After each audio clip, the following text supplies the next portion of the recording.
Hello friend, कैसे हैं आप। और मैं पार्ट लेकर आया हूं टू हेडिंग का। जो मैं पिछले वीडियो में आपको मैंने किया था वादा कि इस हेडिंग को मैं कंफ्यूज दूर करूंगा कि जिस तरीके से मैंने हेडिंग बनाए हैं तो उसको हम किस तरीके से यूज कर सकते हैं।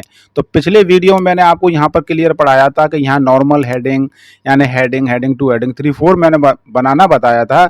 और मैंने इसके पार्ट के बारे में बताया था कि नेक्स्ट वीडियो में मैं क्लियर करूंगा कि ये वीडियो आपके लिए कितनी इम्पोर्टेंट होने वाली है और हेडिंग को हम कंफ्यूज दूर कैसे करेंगे। और यहाँ पर मैं इसी के बारे में आज बताने वाला हूँ कि जिसने भी ये वीडियो पहला पार्ट नहीं देखा है तो वो समझ में नहीं आने वाला है। तो कृपया करके पहला पार्ट आप वीडियो का देखें, जिससे कि हेडिंग मैंने किस तरीके से बनाना सिखाया था, जिससे कि आपको बनाना सीखना आ जाएगा। आज इसके वीडियो का बाद दूसरा पार्ट में बताने वाला हूँ कि हेडिंग को मैं किस तरीके से यूज कर सकता हूँ।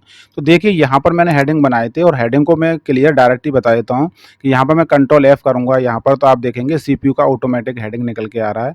अगर मैंने रैम के बारे में टाइप किया है तो ऑटोमेटिक यहाँ पर रैम का हेडिंग निकल के आ रहा है। तो ये किस तरीके से मैंने हेडिंग बनाए हैं। और यहाँ पर आप देखेंगे नॉर्मल आप जाएंगे हेडिंग पर तो ऑटोमेटिक ही यहाँ पर जैसे ही मैं क्लिक करता हूँ ये हाइपरलिंक की तरह काम करेगा आपका, और ऑटोमेटिक ही ये आपका हेडिंग चैप्टर निकल के आ रहा है। आज इसका ही मैं बताने वाला हूं कि इस तरीके से ये हेडिंग मैंने बनाई तो क्यों बनाई थी। देखिए, आपके पास एक बुक्स होती है और बुक्स में आप देखते हैं कंटेंट होता है, एक तरीके से एक चैप्टर होता है जिसके बारे में हम क्या कहते हैं, इंडेक्स बोलते हैं। आज उसी को मैं बताऊंगा किस तरीके से इंडेक्स को बना सकते हैं। तो सिंपल सा पहले आप क्या करेंगे, हेडिंग बनाएंगे। मैंने बता दिया था पिछली वीडियो में, आप वीडियो देखें कि हेडिंग किस तरीके से बनेंगे। हेडिंग बनाने के बाद सिंपल सा आपको क्या करना है कि पहला पेज यहाँ से करना है ब्लैंक, यानी कि खाली करना है। क्योंकि आपने देखा होगा पहले चैप्टर पे क्या होता है, वो खाली होता है और इंडेक्स बनाया जाता है। तो यहाँ सिंपल सा ये कमांड लगाना है और कंट्रोल के साथ में देन एंटर प्रेस करेंगे तो ये क्या होगा, पेज ब्रेक हो जाएगा और नेक्स्ट पेज पर आपका डाटा चला जाएगा। तो इस तरीके से आप देख रहे हैं कि हमारा डाटा नीचे आ गया। मैंने क्यों किया ब्लैंक, इसलिए क्योंकि यहाँ पर मैं बनाने वाला हूँ इसको, हेडिंग को, यानी कि इंडेक्स बनाने वाला हूँ। और यहाँ पर आपका स्टार्टिंग हो जाएगा थ्योरिकल पेज चैप्टर।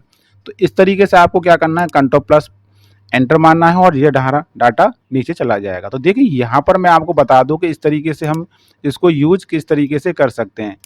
तो यहाँ पर हमारे पास में एक ऑप्शन होता है, चैप्टर होता है रेफरेंस के अंदर। रेफरेंस मेनू में आप जाएंगे जैसे ही तो यहाँ पर ऑटोमेटिक ऑप्शन नजर आएगा टेबल ऑफ द कंटेंट का। इसका यूज हम किस तरीके से कर सकते हैं, तो सिंपल सा आपको यहाँ कुछ नहीं करना है। यहाँ पर आप जैसे ही जाएंगे तो ऑटोमेटिक यहाँ पर आप देखेंगे ये कंटेंट नजर आ रहा है, हेडिंग 1, हेडिंग 2, हेडिंग 3। ये आ गया ना आप समझ में। इसलिए कह रहा हूँ कि पहली वीडियो देखें जिससे कि आपको अच्छा समझ में आएगा। इस पर आपको कुछ नहीं करना है, सिंपल सा आपको यहाँ करेंगे क्लिक तो आप यहाँ देखेंगे ये ऑटोमेटिकली हमारा हेडिंग प्रेस होके आ गया है। देखिए ये ऑटोमेटिक आगे बन के आ गया ना। आपने बुक्स में देखा होगा इस तरीके से कंटेंट होता है और वहाँ पर हमारे क्लियर बुक्स में लिखा रहता है कि ये चैप्टर यानी माउस का पेज नंबर 2 पर है, कीबोर्ड का कौन से पेज नंबर पर 3 पर है, CPU का कौन से पेज नंबर 5 पर है। तो इस तरीके से ऑटोमेटिकली हमारा चैप्टर निकल के आ गया। तो इस तरीके से हम क्या कर सकते हैं, इसको यूज कर सकते हैं। आप देख रहे हैं, समझ में आ रहा है ना। इस तरीके से आप क्या कर सकते हैं, इसको यूज कर सकते हैं। तो ये मेरा चैप्टर बन गया कंटेंट। अब इसी तरीके से अगर मैं हेडिंग और आगे भी प्रेस करके जोड़ूं तो हेडिंग को आप जोड़ सकते हैं, क्यों नहीं जोड़ सकते हैं। तो चलिए मैं एक हेडिंग आपको यहाँ पर ऐड करके बताता हूँ कि किस तरीके से आप यूज कर सकते हैं। तो यहाँ पर मैं नीचे आ जाता हूँ, लास्ट पेज पर जाता हूँ, लास्ट में चला जाता हूँ, जो मेरा चैप्टर खत्म था। यहाँ पर एक हेडिंग बना लेता हूँ, मान के चलिए मैंने बना लिया मॉनिटर का। यहाँ लिखता हूँ मॉनिटर और ये मैंने सेलेक्ट किया। और सेलेक्ट करने के बाद देखो ये मैं हेडिंग जो मैंने जहाँ से बनाए थे मैं वो नहीं बता रहा अभी, इसलिए आप वीडियो देखेंगे तो आपको और अच्छा समझ में आएगा। तो यहाँ पर मैं सिंपल सा बना लेता हूँ, ये लेबर कर देता हूँ 1 और यहाँ पर देन एंटर करता हूँ और यहाँ पर इसकी एक थ्योरिकल लिखता हूँ सिंपल सा। और थ्योरिकल लिखने के लिए भी मैंने एक वीडियो पिछली में बताया है। यहाँ पर भी आपको मैं कन्फ्यूज दूर कर देता हूँ। आपको एक कमांड लगाना है, equal rent bracket start then close then enter. यहाँ पर आप देखेंगे मॉनिटर की थ्योरिकल आ गई। ये एग्जाम्पल है, मॉनिटर की थ्योरी तो यहाँ पर खैर नहीं है फिलहाल। तो ये मैंने बताया कि ये मैटर इस तरीके से आप लिख सकते हैं। ये कहने का मतलब है कि अब यहाँ पर मैंने मॉनिटर बना लिया। मॉनिटर बनाने के बाद यहाँ पर आप देखेंगे पहले वीडियो में हम यहाँ जाएंगे तो यहाँ पर मॉनिटर का तो हेडिंग आया नहीं है। अब ये किस तरीके से आएगा यहाँ पर अगर आपको जोड़ना है, यानी कि आपने कल बनाया, अधूरा काम हो गया और फिर आपने दोबारा आए और आपने वो हेडिंग दोबारा स्टार्ट किया, बट यहाँ पर हेडिंग नहीं। तो क्या करना होगा, या तो इसे डिलीट करिए, डिलीट करने के बाद दोबारा आप इसको लेके आ सकते हैं। और डिलीट नहीं करना चाह रहे हैं तो यहाँ पर एक ऑप्शन दिया है अपडेट टेबल।